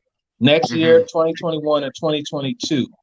And even to be honest with you, 2022, they could get out of that deal and only have $10 million in dead cap money. So I think ideally it's a 2 and a possible year deal. It's a good option for them, as well as Tannehill, because he could, at 34 years old, sign a new deal. I think he's worth what they're paying him over these next 2 years, just simply because of the fact that he is the ultimate game manager in an offense that relies on that. They're going to run, but then they need a guy who could, when called upon, make those plays and not lose them the game. You watch how they won the Patriots game. You watch how they won the Ravens game. These were times where they relied on the running game, but Tannehill made 2 or 3 big throws that ended up being the deciding factor. And he's just found a way to be excellent at that. And then on top of that, He gets them out of bad situations and into good ones with his pre-snap reads and changing plays and those type of things, his checks. And he's just a guy that everybody in the locker room, they love him. I mean, they really, really love him. And he's the leader of that team. So I think he's worth what they're paying him, actually, not the $118 million. Turron, one quick question about Mariota. What do you think happened with him that it didn't work out in Tennessee with him? Yeah, there are a lot of things that didn't work out. I think the main thing is he didn't continue to develop. And if you go back and watch him at Oregon, and I know you guys, as Eagles guys, watched him at Oregon because, hey, listen, the Chip Kelly ties. And thank goodness for the Eagles. They didn't deal Fletcher Cox and, the bevy of players that they were going to deal. But if you watch what happened at Oregon, he was always throwing into huge windows. And that just simply isn't going to happen at the next level. So you had a guy who was used to throwing in huge windows, used to seeing players open and then throwing it as opposed to being more anticipatory. And also a guy who didn't see things, believe it, and let it rip. That was the major thing. A tighter window in the league is open, and he wasn't throwing into those windows that seemed like they were covered compared to what he saw at Oregon. So what ended up happening is that slight bit of hesitation cost him, and he began to play too soft or too safe, and that was a bad thing. And there's a good example if you watch the Bills game in 2018. I think it was Week 6. He had Jonnu Smith, a Philly kid, by the way, on a corner route, and the cornerback buzzed back just slightly, and Smith was open for the touchdown.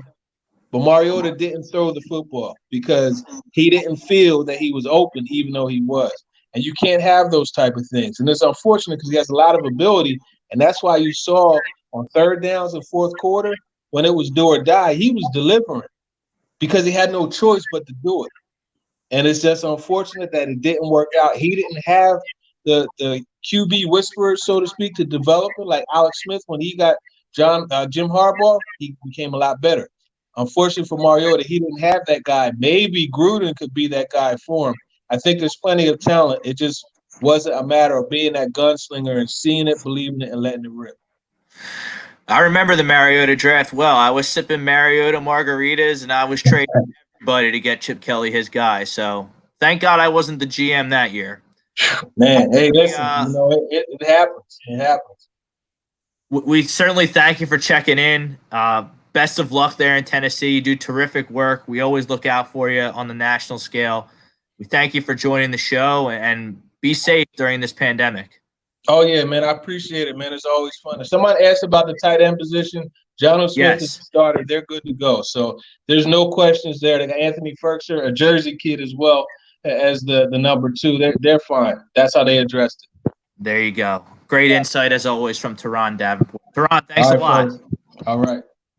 There's Turron Davenport, ESPN. He's worked all over the league. He's been in Washington. He's been here in Philadelphia during the Super Bowl run. Now does a terrific job for the Tennessee Titans. You missed it. You tuned in late.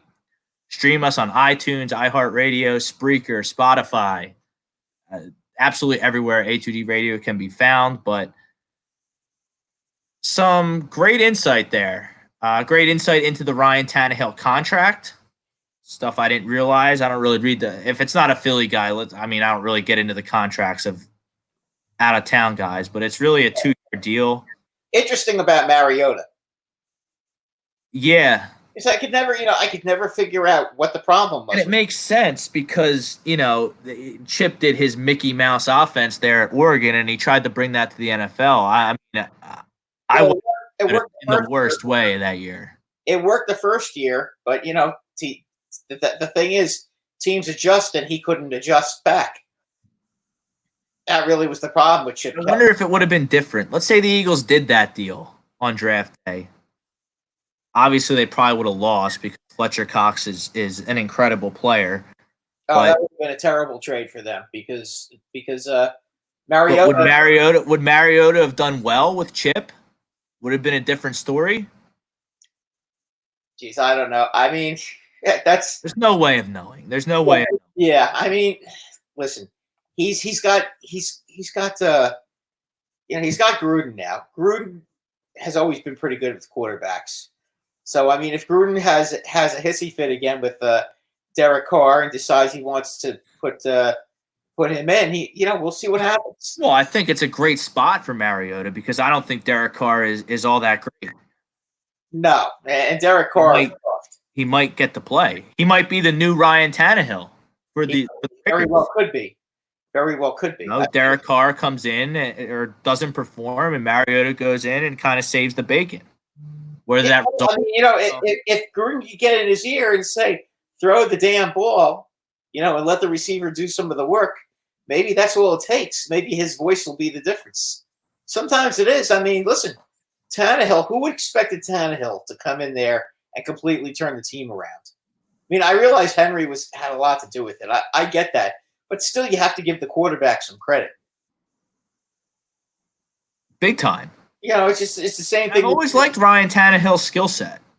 Yeah, everybody did. Guy, athletic. Wasn't he like the third pick in the draft or something like that? He was picked very high. I don't know if he was that high. He was certainly a first rounder.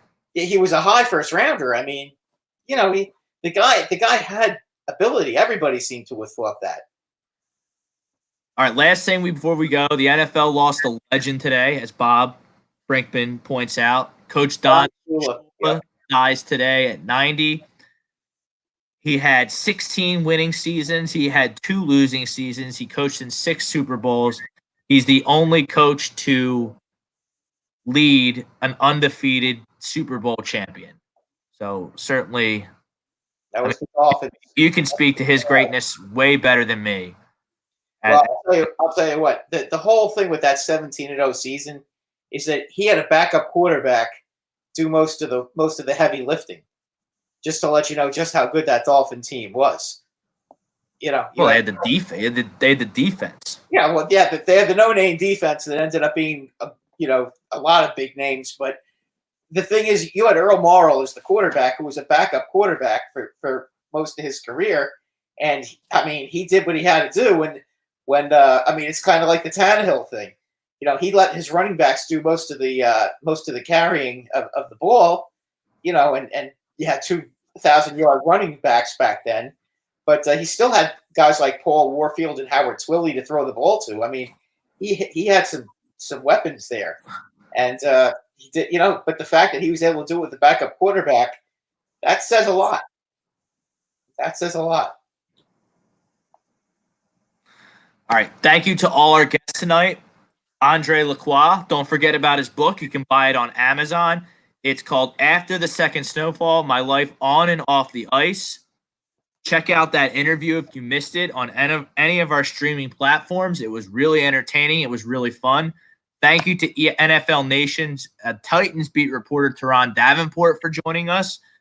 Check out his stuff. Obviously, we can have a friend in Turron down in Tennessee. That's fine. They're in the AFC. They're not a rival to the Eagles or our Giants. So we can definitely do a great job. We thank him for coming on. Maybe we can have a little reunion if we could have a potential Super Bowl matchup between the Eagles and the Titans, or possibly the Giants and the Titans. You never know. Right there. As always, the Sports Hounds will be back next Monday, 7 to 9, same time, same place. Hopefully we can get back in our studio soon. Maybe we'll talk some NASCAR. NASCAR coming back soon. So as we inch closer. If you feel that NASCAR is boring, go make a bet on it. Then it'll be exciting. It's so much fun. You drink beer and you bet on it. There's always a way. There's always a way. But anyway, that'll do it for the Sports Hounds tonight. Thank you for watching. Thank you for listening. We'll see you next week, everybody.